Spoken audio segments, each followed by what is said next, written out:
लक्ष्मण यादव आप लोग के चरणों में कोट कोट नमन प्रणाम करता है। आशा नहीं विश्वास है कि आप लोग आशीर्वाद जरूर देंगे। कैसे भैया? आके सरगम के सजादा मोर मयरिया आपने सितार तार से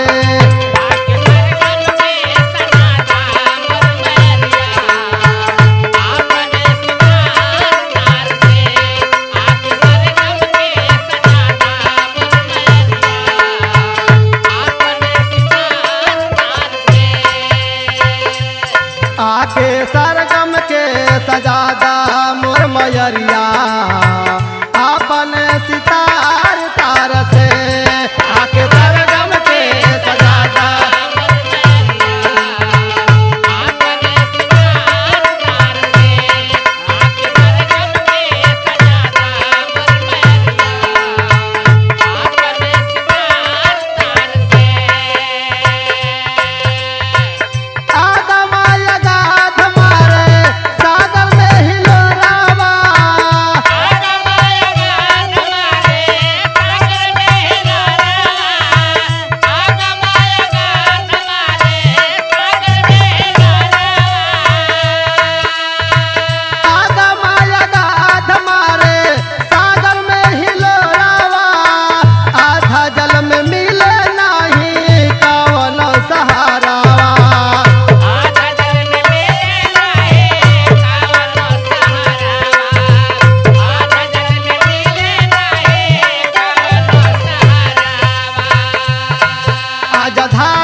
बन के पातवरिया आपने सितार तार से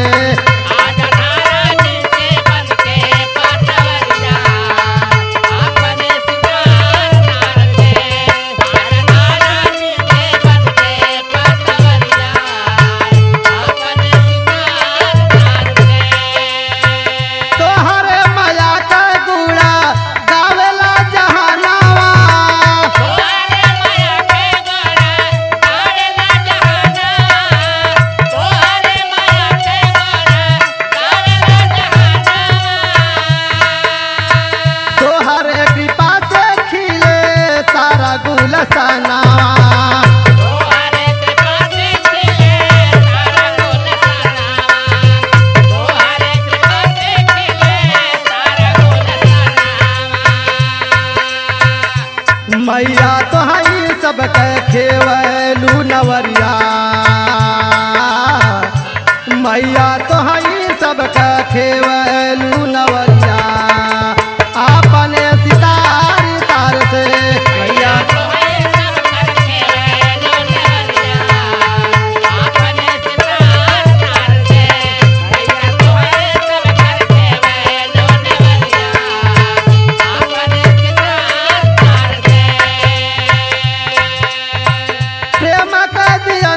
सबके घर में जलाई दा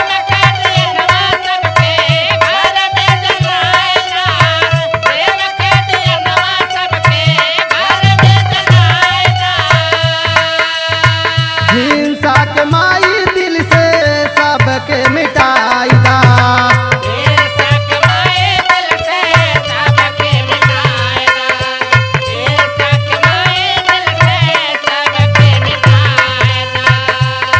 प्रेमवाला खिले जन जन के फूलवरिया आपने सितार तार से प्रेमवाला खिले जन जन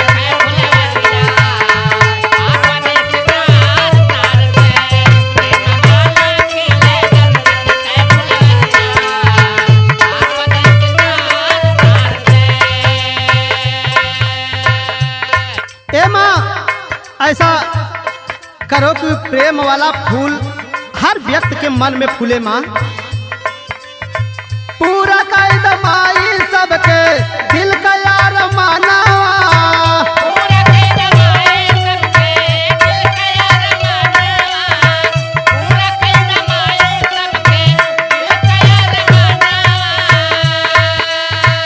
हमारा बुझाई गईल ज्ञान के दिया नावा।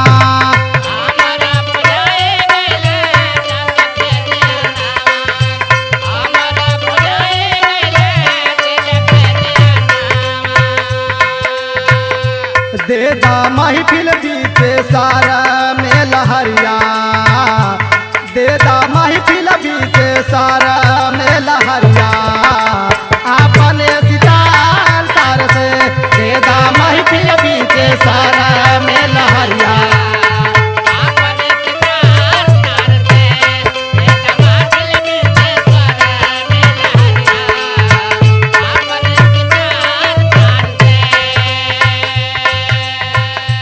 ए माँ, चाहे छोटा कलाकार हो माँ, चाहे बड़ा कलाकार हो माँ, सब में सबके आवाज में सुगंध भर देना माँ। लास्ट लाइन में गुरु घराने का परिचय है भैया। रमन बिहारी भागी राठी सर्ग गाइले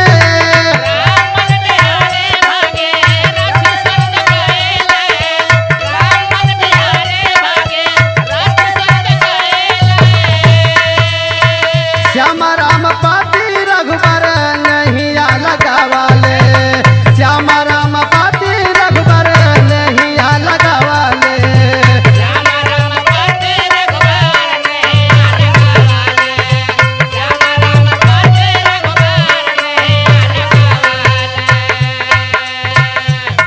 दे दलाठी मन के माई तू दरिया दे दलाठी मन के माई तू दरिया